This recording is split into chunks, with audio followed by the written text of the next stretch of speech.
Hey, winning couples, we are back with another video. In this conversation, I am sharing 6 things I wish I knew before I said I do. And I'm super excited because inserted in this conversation is my husband, who is also going to share at least one thing he wished he knew before we said I do, or what he would do differently if we were getting married all over again. What sparked this video is that we just celebrated 23 years of marriage. And so as we reflected on these 23 years, we thought, what is something we wish we knew way back then? So I'm walking you through 6 things I wish I knew before I said I do. Now, as always, if you get one takeaway, can you like the video? If you get 2 takeaways, can you make a comment? Baby, if you get 3 takeaways, will you subscribe to the channel? As you do that, it helps us continue to help Christian couples win in their marriage. All right, let's dive into this conversation. Again, my name is Robin May, and I'm the founder of I Believe in Marriage. So let's dive in. So today, I want to share with you 6 things I wish I knew before I said I do. At the end of this video, I will also share with you the one thing my husband said he wished we would have done differently. Again, I hope that you are using these videos to help you in your marriage, or you and your spouse win in your marriage. Okay, so the first thing, what I wish I knew before I said I do. I wish I truly understood how critically important having covenant couples was, even post-marriage. I wish I knew how important it was to have covenant couples. So what I would do if I was getting married right now is I would create a marriage club. So let me tell you what I mean by that. When my husband and I got married, we actually had covenant couples as a part of our wedding. And what that was were several couples who had had great influence on our marriage or on our relationship. These were couples that we knew who had great influence on our relationship, who we looked to, who we got wisdom from. And what's so powerful to me about that is those couples are still in our life today. Those people are still couples that we are connected to in some way. But if I was doing this all over again, I would make that an even more intentional experience, and I would create a marriage club. And what that club would be intentionally identifying 4 to 5 couples that we are saying with intention. We are putting the words out there that we are going to do life together. I would intentionally create that. So again, we had these covenant couples who had influenced us. They both had, the husband and the wife had relationships with me and my husband, but I would want to create an actual group where we are saying to one another, we're going to do life together. We're going to hold one another accountable. If I'm having a problem, I know I can talk to you. We've agreed to have this kind of relationship. I would make sure that this marriage club met intentionally. It's almost like, ooh, I shouldn't use this example, but this is what just came to my mind. Almost like, Why Did I Get Married? Y'all remember that movie, Why Did I Get Married? I don't know if that turned out positive because I don't really remember how the movie went, but it would be couples that we are intentionally saying, listen, we are going to be in each other's life. Let me tell you why that's so important. Because you can have close friends, but y'all know how it is. We are very careful. All of us, if we're mature, we're careful not to overstep our boundaries. We're careful not to insert ourselves in other people's relationships. But I would create a group where we are saying, if I see something, I'm going to point it out. If you see something in me, point it out, where we were intentionally holding each other accountable. Now, if you are a member of a church, I am hoping that your church has a marriage ministry, and that within that marriage ministry, you are forming relationships with other couples, because that's very important. I understand, y'all, what happens in my house stays in my house. I understand the premise of that. But what I want us to understand, that you cannot do marriage alone if you want to do marriage well.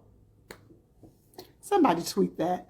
It's tweeting to the thing. Now, y'all do X. I'm not on X. Somebody post that on Instagram. Somebody post that in their story. Somebody post that on Facebook.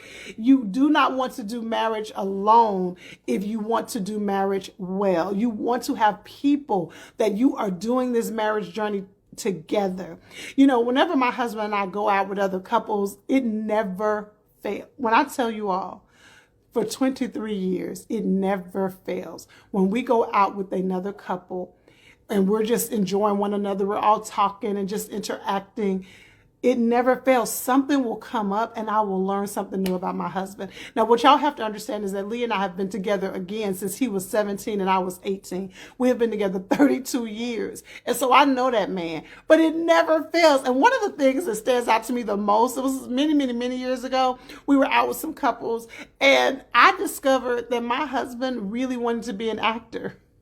And you won't really understand that unless you know him. He is so even. I'm the dramatic one. So I literally was like, it is so nice to meet you, husband. At that time, we had been married 15 something years. And so that is the beauty of doing marriage with other people. So I spent a lot of time on that one. But if I was getting married right now, what do I wish I knew before I said I do? How important it is to intentionally create a community of couples that you are doing life with.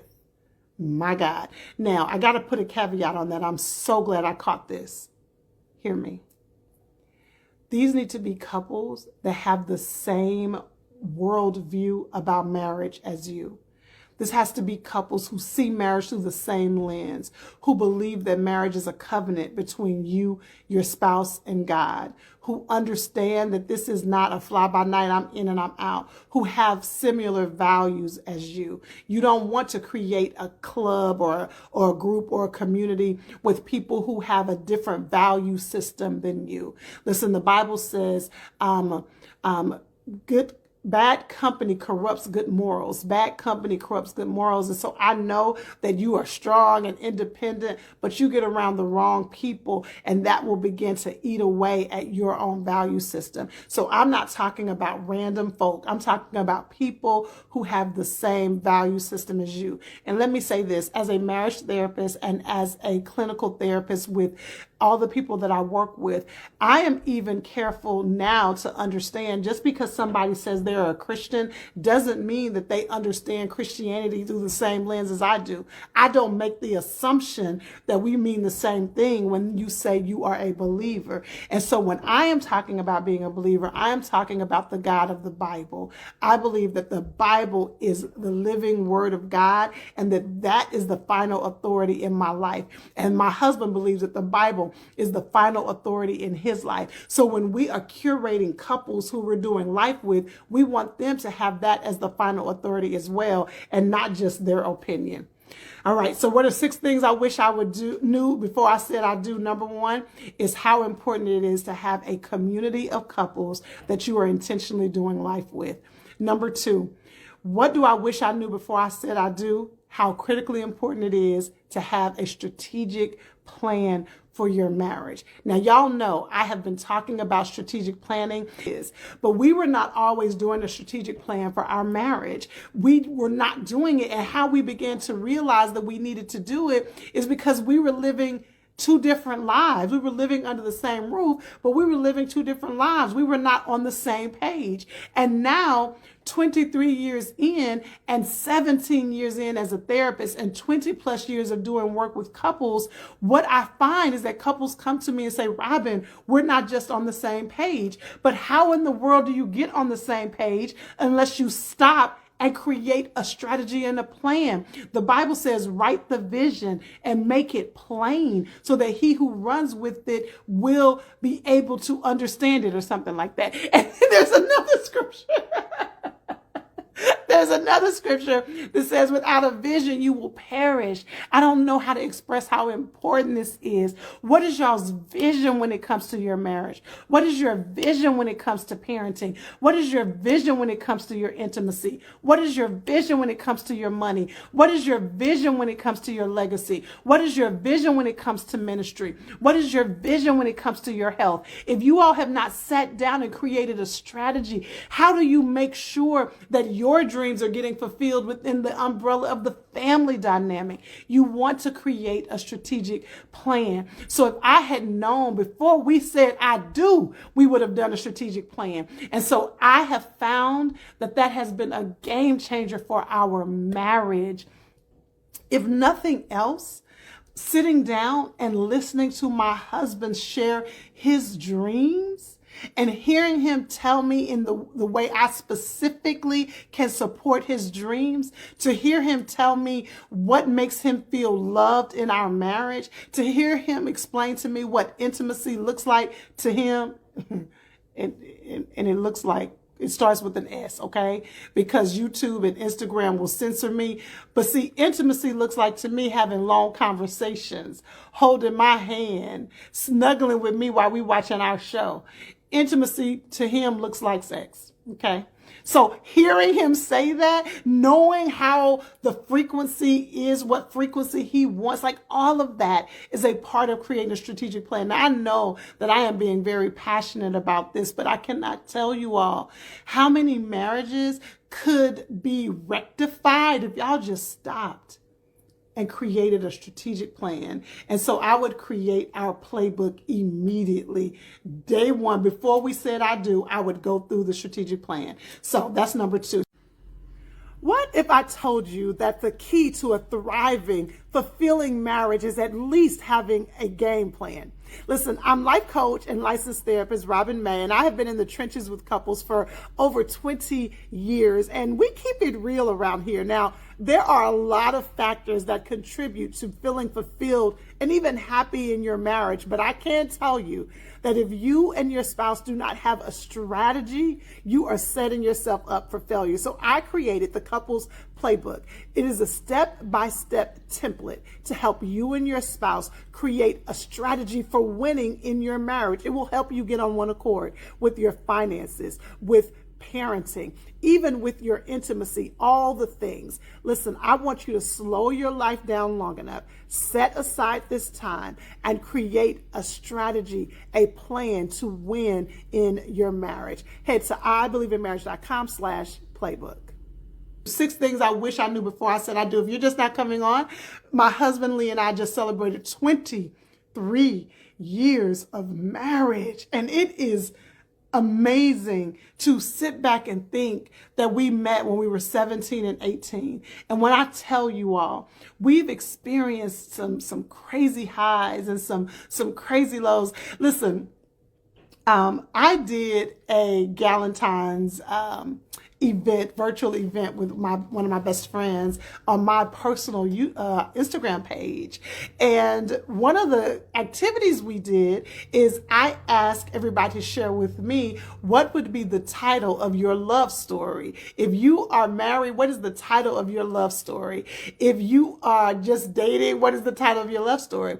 And so the title of our love story, if I had to give a title for me and Lee's love story, it would be, it was the worst of times, it was the best of times. Or does it go the other way? It was the best of times, it was the worst of times. I know that that's a Charles Dickens book, right? If I could write the title of our love story, that's what it would be. Because our marriage has been filled, even to today, to these crazy, crazy, crazy, amazing blessings that are like, what in the world? How is this our life? To these really, really, really challenging times that are like, oh my God, how is this our life? And so I am not here sitting before you as if these 23 years have been problem free. We have faced some stuff, but we faced it together. And let me even say with that, we faced it together, having to fight to get back together, because we often deal with things so differently. He's in his corner of the room, I'm in my corner of the room, and we have to work really hard to come to the center of the room. And so I want you to understand what helps us come to the center of the room is making sure we have a strategic plan. Okay, so 6 things I wish I knew before I said I do. Number 1, I wish I understood how important it was to have an intentional community of couples that you are actually doing life with, that you all have committed to that it's not just we sometimes go out to brunch. No, we are committed. The husbands are holding the husbands accountable. The wives are holding the wives accountable. I would have intentionally created a marriage club. The second thing is I would have, before we said I do, we would have sat down and done our strategic plan. Here's number 3, and I want y'all to hear me on this. 6 things I wish I knew before I said I do. Number 3, I wish I understood the importance of a growth mindset, mindset. So let me tell you what I mean. There is a psychologist who did work around growth mindsets, and there is a growth mindset and there is a fixed mindset. So let me explain. A growth mindset understands that we are always committed to improving and growing, and we are not afraid of the tough things. We work through the tough things. We expect the tough things. We don't let the tough things shut us down and cause us to retreat. A fixed mindset is when tough things show up, we're afraid, we shut down, we throw in the towel. We already are convinced that we can't do it. We run from the challenges. We don't anticipate the challenges. And so over these years, these 20 plus years of being in the trenches with couples, I just wish I could help. If I could stand in front of a room filled with couples, which I do often, I would tell them, you and your spouse want to have a growth mindset. In other words, when you want to have a healthy marriage, you are creating space and opportunity to intentionally talk through the tough stuff, to have a strategy to get through it. So you're not afraid of having those tough conversations, that you understand that where we are today is not where we always want to be. And so we're going to have those conversations and not be afraid of them. I wish I understood how important a growth mindset is, that we don't get stuck with the, nobody is perfect and there always seems to be an issue. No, we are intentionally creating space to say, all right, things are great, but what could be better? Things are great, but what could be better? That is such a game changer, because if I have that mindset and my spouse has that mindset, we are anticipating the fact that there is always going to be improvement that is needed. See, when you feel shut down by a critique, then your marriage gets stuck in a cycle of being of frustration and not being able to progress. But when you recognize, okay, no, my spouse is not out to get me. My spouse is not trying to take me out. My spouse is not trying to harm me. If my spouse is pointing it out, it's because she loves me. It's because he loves me. Now, with that mindset, we want to be careful that we're not always moving the yardstick. What do I mean? And I want to say this for the fellas. Ladies, what I hear from husbands often is my wife shares with me something that she wants me to improve. I improve that thing. And then the next thing I know is that's not good enough. There's something else. So it feels like the husbands aren't using these words. I'm helping them to articulate it. It feels like she's always moving the yardstick. I conquer this and it's like, nope, that's not good enough. You got to do this. I do that. Nope, that's not good enough. You got to do that. And so it feels like it's never any true progress. That is frustrating. You think about with your boss. If your boss tells you, some of y'all said, Robin, I ain't got no boss. I hear you, sis. But if your boss tells you, listen, these are the things that are going to get you a bonus, and you do those 3 things. And then when it's time for the bonus, your boss says, you know what? I really need you to do this one, but you didn't tell me that. And so that's what frustrates husbands. And so we don't want to do that. But on the flip side, we don't want to get into the mindset of, so I've done these 3 things, so I shouldn't have to do anything else ever again. You shouldn't have any other issues ever again. That what I say today is what it's going to always have to be. But if you have a growth mindset, if the 2 of you understand we are constantly open to improvement in our marriage, then you will always be progressing. And I hate to keep plugging the strategic plan. No, I don't. I don't hate it, because if you already know that you're doing the strategic plan, you know that 3 times out of the year, you all are sitting down, you do the strategic plan, and then you wait 3 months and you come back and revisit it. Another 3 months, you come back and revisit it. You already know those are the spaces and the times that we're looking at what is working and what isn't working. So you don't have to get frustrated and feel like there's always something to change. Woo! Woo, y'all, I am so excited about this. Okay, three more things. Six things I wish I knew before I said I do. Remember, at the end of these six, I'm going to share with you the one thing my husband said he wished he knew. And if you have not subscribed to our YouTube channel, please subscribe, because when we upload this video, I'm going to insert the actual video of Lee sharing what he wished we would have done before we said I do. Okay, number 4, my goodness. What I wish I knew before I said I do is how important it is to discern the difference between perspective and principle.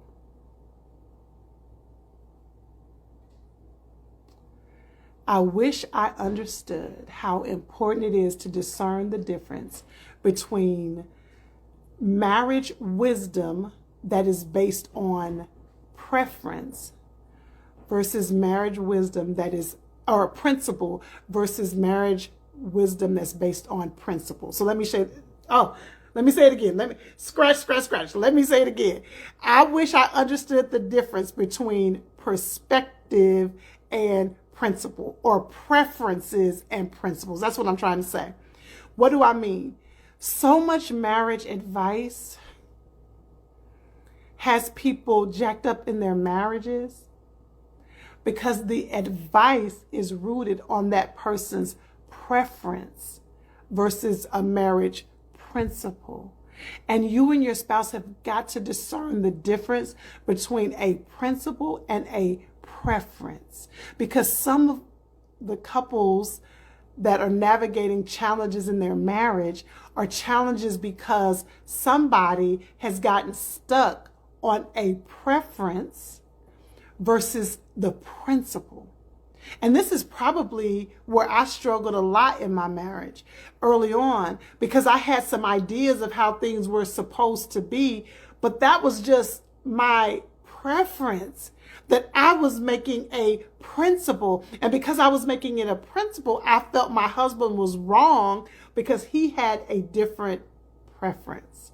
So if I understood, and if he and I could sort through and boil our opinions down to what is principle versus what is preference, it would cancel out so many arguments. And so if I could get married again today, I would make sure I understood that difference, and I could discern the difference between the two. So I would radically shift my understanding of principle versus preference, right? So from now on, when you're scrolling through social media and you see somebody saying what you should and shouldn't be doing in your marriage, I want you to think about this, and I want you to say, is that a preference or is that a principle? So let me give you an easy example.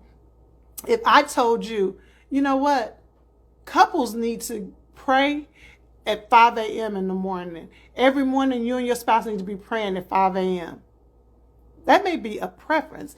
Now, I don't know whose preference it is because it ain't mine, okay? But that might be a preference. The principle is that couples want to pray together. Couples that pray together stay together. That's the principle. How you and your spouse work that out is the preference.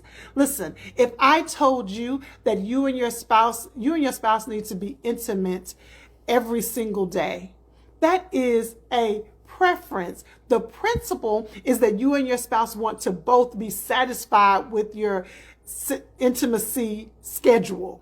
That's the principle. The preference is the frequency. The preference is the where and the how and the when. That is preference. But the principle is that we want to protect our intimacy. Do y'all understand the difference in that? And so many of you could be stuck because you've heard some wisdom that was actually perspective or preference versus a principle.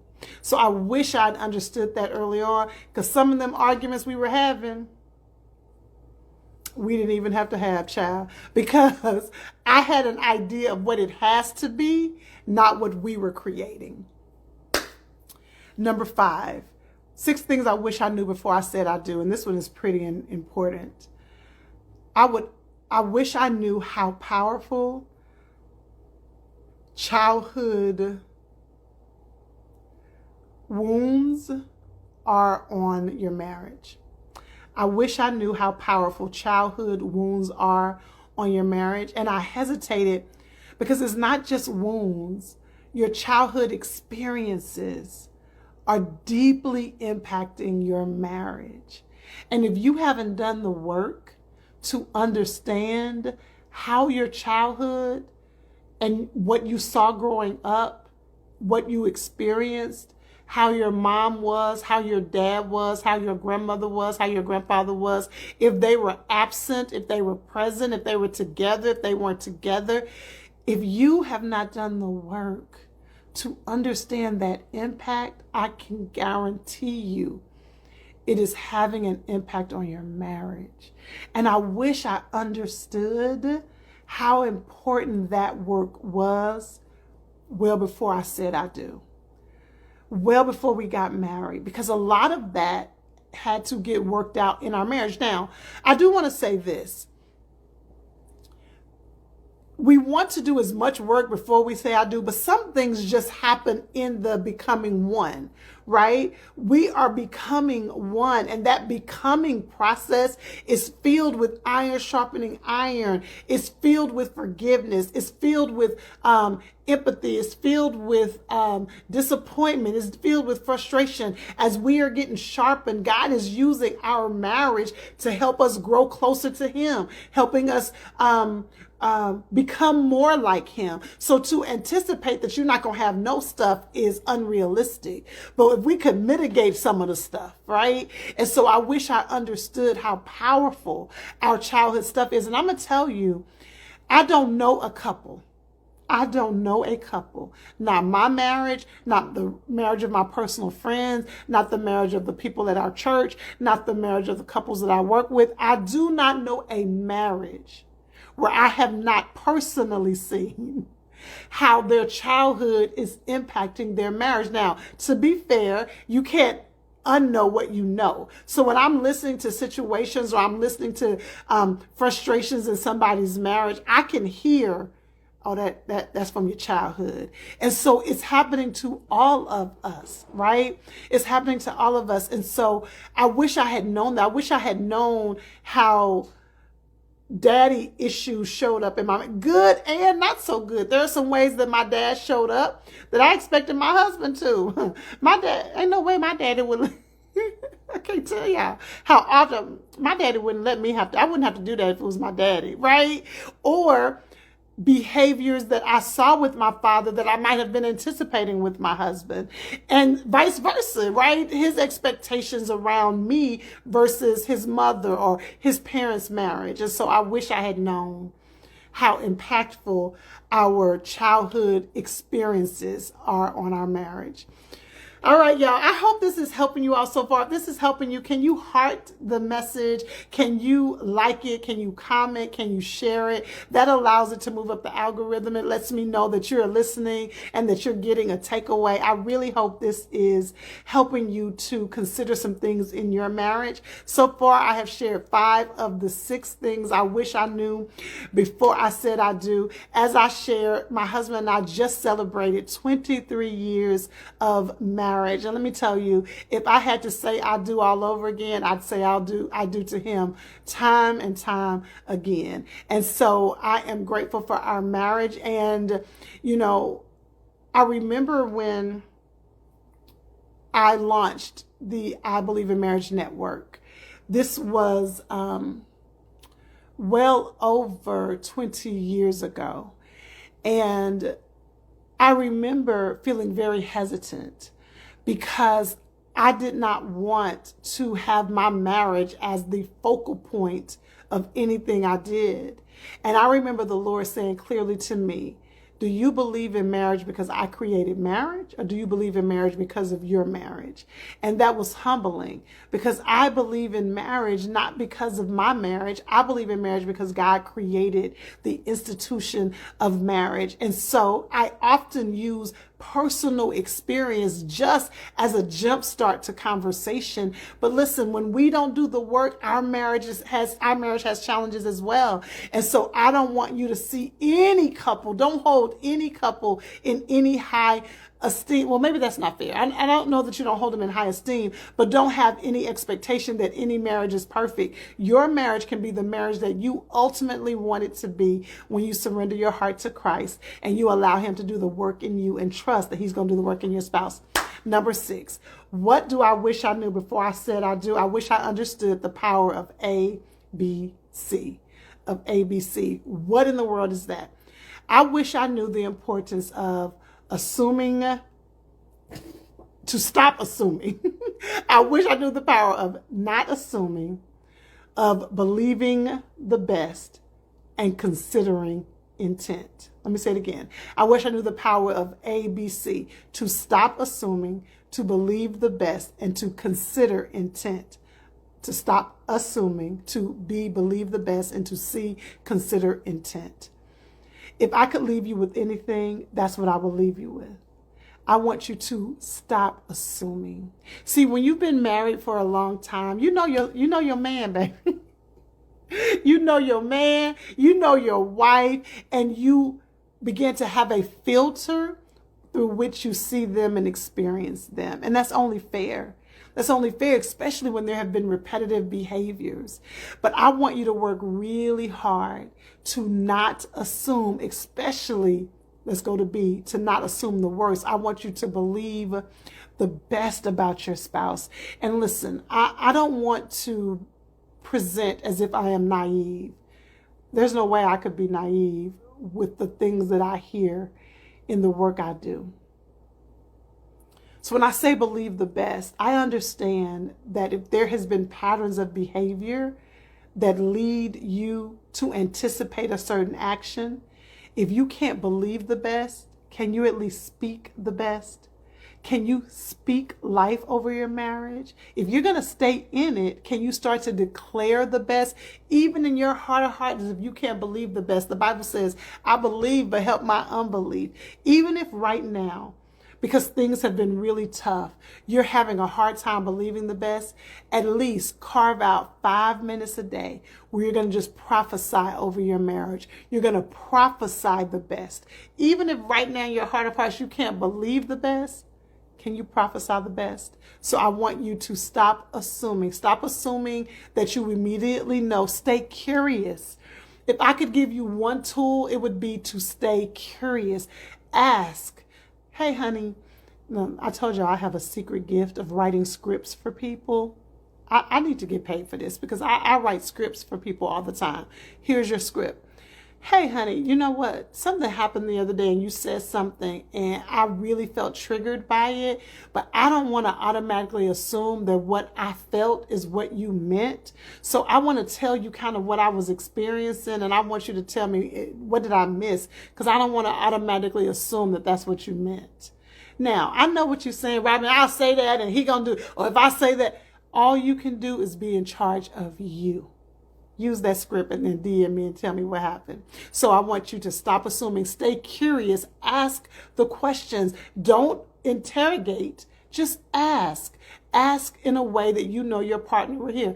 Baby, you know what? I sometimes think because, we've had so much going on that I automatically get on the defensive. And I just don't want to do that. And so I felt defensive about that. What were you trying to say when you said that? Or what did I misunderstand? Stop assuming. Believe the best. Even if you can't believe the best, prophesy the best. 5 minutes a day. Just prophesy the best. Pull out Power of the Praying Wife. Pull out Power of the Praying Husband. Pull out a book on marriage and just start prophesying over your spouse. And then consider intent. Most of the time, your partner may not have even intended for it to land with you that way. So why not just consider intent? Now listen, intentions matter, but intentions are not enough.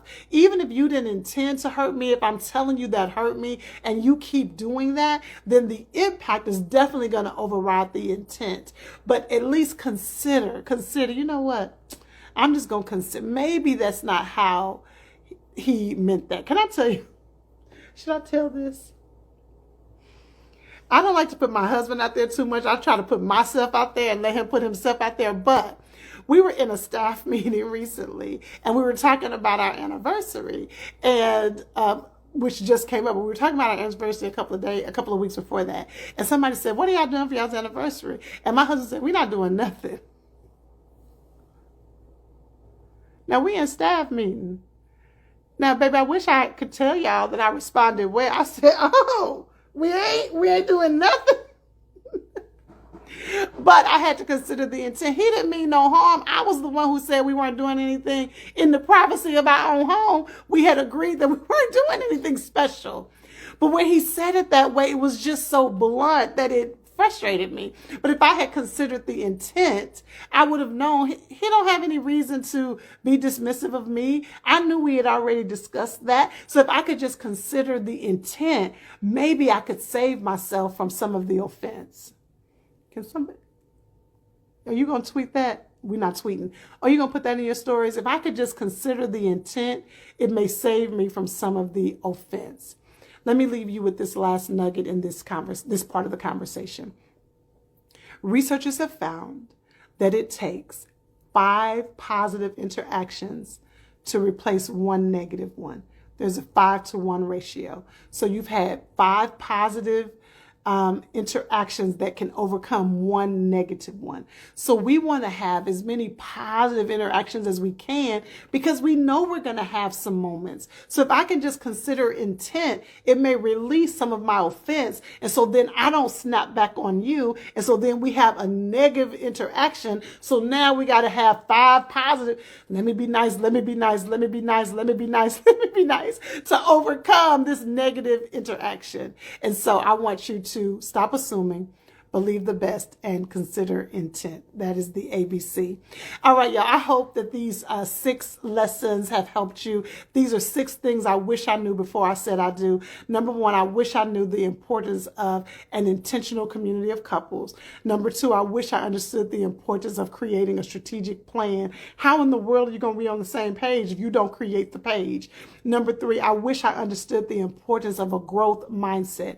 Number 4, I wish I understood how important it is to discern the difference between principle and preference. Number 5, I wish I understood how powerful our childhood experiences are on our I do so that we could heal those wounds so that they are not impacting our marriage. And then 6, I wish I understood the importance of ABC, to stop assuming, believe the best, and consider intent. So I told you that I was going to share with you the one thing my husband said that he wished he knew before we said I do. And I am so happy that Pastor Lee May has joined us again. My husband is here to share his perspective on if we were getting married all over again, if we were hitting restart on our marriage, what would we do differently? You just heard mine right before you saw him on the screen. You just heard the 3 things that I would do differently if we were hitting reset, if we were starting all over again. Now, I believe I've already shared this with you, but I'm going to give you a little history again. We got married all the way back in 2002. And she's tapping my leg like, jump in. Any day now. I get her off. Any day now. And so that means we've been married 22 years. at the point of you watching this video. 2 plus. Okay. At the point of you watching this video, or at the point of us recording, this video, we've been married 22 years. Coming up soon, February 25, depending on when you watch this, it will be 23 years. February of 2025. Okay. February of 2025. Okay. All right. Are you being sarcastic on the screen with the people? I am. Okay. Because I know all our dates. I I know know. the years and all that. She doesn't, so. You want to talk about why I don't? No. Okay. Continue. All right. Okay. So, I wanted him to share his thoughts. If he had to hit restart all over again, we met all the way back in 1993, the freshman year of our college matriculation. So, honey, I am putting you on the spot. Mm-hmm. If you had to start our marriage all over again, what is the one thing you would do differently in hindsight now, looking back over these 20 plus years? Yeah. Just having the value of kind of hindsight being 2020, right? I would actually go all the way back to my, what was that, to my 26-year-old self. That's when. That's when we got married. I was 26. Yeah. Okay. Which means you were 27. 27. Right, right. I would already be thinking about my 49-year-old self. Baby. You know, and be trying to, I think what I would have loved to be able to lead us in and lean into with that is already be thinking about what we want our life to look like, you know, and not just dreaming, but actually putting pen to paper. This great strategic plan that you have, if we could have been thinking about that then. Now, let me ask you this before you continue. Do you remember when you and I started, because remember with the strategic plan, let me give you a little history. We did not start doing our strategic planning year one of our marriage. No. What began to happen is I moved into working with couples, and Lee and I personally happened to be planners in that we're going to figure out what we want to do that year. That's just naturally for us, period. Yeah. Then we were members of a church that talked a lot about vision casting and planning. And I began to recognize with a lot of the couples that I work with, couples would come into my office and say, we're not just on the same page. And I started saying, well, you don't just stumble onto the same page. You have to talk about it. So that's when I created the strategic plan. But I don't remember when you and I first, because we've done it for so long. We know it's been at least 10 years because we have our 10-year-old as a byproduct of one of our sitting downs and going through our strategic plan. So it's at least it's at least 11 years because it's at least 11 years. So I don't know. We may be knocking on 15 years. I literally was about to say 15 years. Okay. Yeah. So I'm sorry that I interrupted you, but I was trying to put into context when you say if you could start all over again, you would be thinking about 49-year-old Lee, because what's interesting, this is even giving me another light bulb in another update I can do to the strategic plan. Because while the strategic plan is really talking about your future, there isn't a aspect of it that's telling you the vision about who you want to be 10 years from now. Yeah, because we're really looking at what do we want for this coming year. Let's look at our previous year and kind of measure up what we said we wanted to accomplish and all of that. So I think that'll be good, and that's good for whatever age and stage that you're in. But I would say more intentionality on what we wanted our future to look like. I mean, I think like for kids, we waited a good amount of time for us. When our friends were having, no, I love it. Like I absolutely love it. Like our friends were getting pregnant, just like if they're watching it, you know who you are. I mean, their kids are grown, out of college, out of house, and we on the back end of that. But for us, we got to really enjoy one another. It seemed like that went so fast, though. Right, because we had our first child 5 years into the marriage. Afterwards. Yeah. So I think that was great. But I think just kind of laying out kind of those things for us and our finances, our education.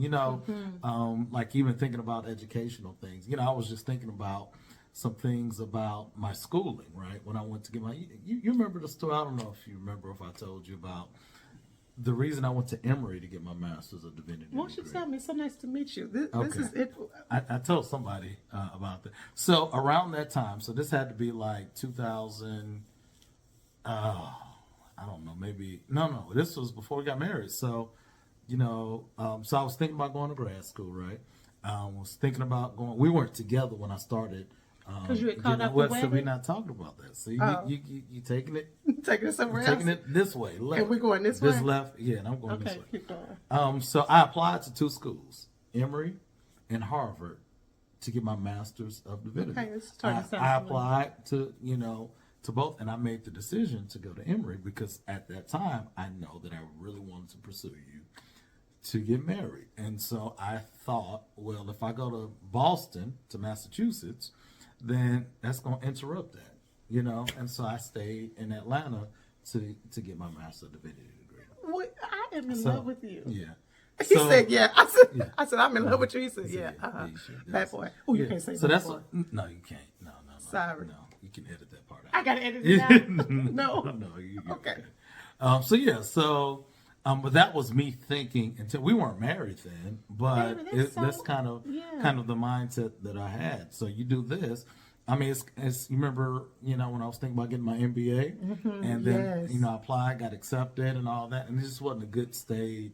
When I tell phase in you, our life. you don't, Just, you do not acknowledge how significant that was. My husband got accepted into the executive MBA program at Emory as well, wasn't it? Yeah, it was Emory. And it was Because really, I should have got it. I could have gotten an MBA with that program, but I I didn't didn't want know to. that. Well, because by this time, by halfway into it, we got married, and I was a starving student then. Oh, true. So in my head, I was like, you weren't pressuring me, but I was like, I need to get a job.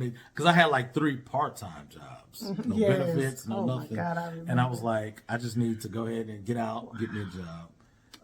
But there was a joint dual Like, I degree don't even program. remember all your studying when you got your Master's of Divinity. Like, Yeah, we were together. in our apartment, Lexington on the Green. We had that 1-bedroom apartment. Wow. And I wasn't in my know? master's then yet. I didn't get my master's till around. Okay, so I know we're getting distracted. Follow me. So he got accepted into the Emory MBA, executive MBA, which would have been highly, highly demanding. And he made a decision to put it off because we had just had our second child. And there are a lot of things that came from that actually ended up being a blessing. God blessed him.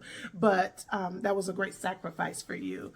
So when we asked what would you do differently, while we started doing the strategic plan, we see now probably 5 years. Are we saying 5 years into the marriage? No, probably more like 7, 8. 7, 8 years Yeah, into the 7, 8 marriage. years into- Yes, yeah. because it was by the time Reagan came around and whatever. So about 7, 8 years into the marriage. But if you had to do this all over again, you would have started at the very beginning of our marriage Yeah, and not just doing absolutely. the strategic plan, Right.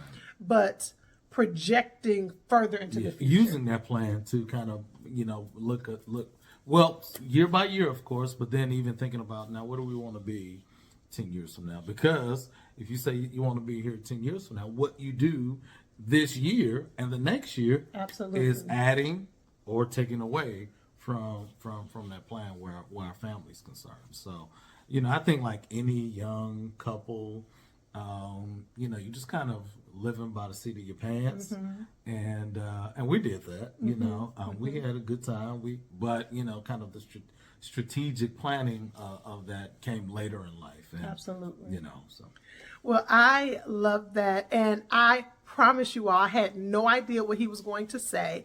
And so this was not just a plug for the strategic plan. But now that we're here, why don't you go ahead and go to IBelieveInMarriage.com once again /playbook. Go to IBelieveInMarriage.com/playbook. If you're watching this on Instagram, if you click the link in my bio, you'll access the playbook. If you're watching this on YouTube, the website is in the description. My husband talks a lot about the work I do. He really is proud of the work I do. Absolutely. But the one thing out of all the things that my hands are in, the one thing he talks about the most is this couple's strategic plan. He believes in it, and I do too. So I hope that you will invest in it. Now, what I would love for you and your partner to do, or your spouse, is the same thing that we just did. What is it, the one thing that you would do differently if you had to start all over in our marriage? We're not talking about starting over with somebody else. You're talking about what would you do if you and I could start all over again? Because it may not be too late to implement whatever that is. Yeah, because absolutely. at this Yeah, point, yeah. hearing you say that, what we can begin to do is, okay, I am 50 because I'm a cougar. Okay. I am 50 and he is 49. and some change. And some change. Wait, I'm 50. 49 and some Okay. change. You barely 50. I'm barely 50, baby, Okay. but at the point of y'all watching this. But what we can do with that information now is that we can say, okay, now that we know that, what do we want to do at Yeah. 60? Yeah. What do we want to do at 70? I am not quite sure when you're going to be watching this video, but either before this video or afterwards, my husband shares what he would want me to start, stop, and continue. Now, again, I don't know where this is going to fall, but when you think about what you just said, the start, stop, and continue, the continue he had for me is to be more intentional about my health. Well, that plays into this. How do I want Yeah. my physical life to be You're right. 10 years Right. from now? How do I want your physical life to be too? Because he just wants to make sure that we can still Do it. have fun. Okay. Okay. Have fun 10 years from now. Thank you, honey, once again for coming over here with I Believe in Marriage. Your insight and wisdom is critically important to this work. when I am giving wisdom to couples, when I'm giving wisdom here, whether it's in my private practice, in my coaching practice, I often hear my husband in my ear because he makes sure that it is balanced, that it is not one-sided, that I'm not going too hard on the fellas. Yeah. And so I am so grateful for your partnership and everything I do. Oh, well, I'm proud of you, baby. Thank you. So proud of you. All right, y'all. I hope this has blessed you and I hope it's helped you. If it has, can you like it? Can you share it? Can you comment on it to let it move up the algorithm? And make sure you and your spouse watch this. Listen to these 6 things I wish I knew and share which one you wish you had known or which one of these 6 really stood out to you. Do you all need to have a stronger marriage community? Do you all need to create your strategic plan? Do y'all have a growth mindset? Are y'all stuck in preference versus principle? Are y'all being impacted by your childhood wounds? Are you assuming? Are you believing the best? And are you considering intent? I want you and your spouse to sit and discuss these 6. All right. Okay. Remember our deal. Did you get at least 1 takeaway? Did you like it? Did you get 2 takeaways? Did you comment? Did you get 3 takeaways? Did you subscribe to the channel? Until next time, I hope that this has encouraged you. Remember, this is the place where we help Christian couples win in their marriage. All we need for you to do is to use this as your #1 resource to grow in your marriage. All right, I'll see you next time.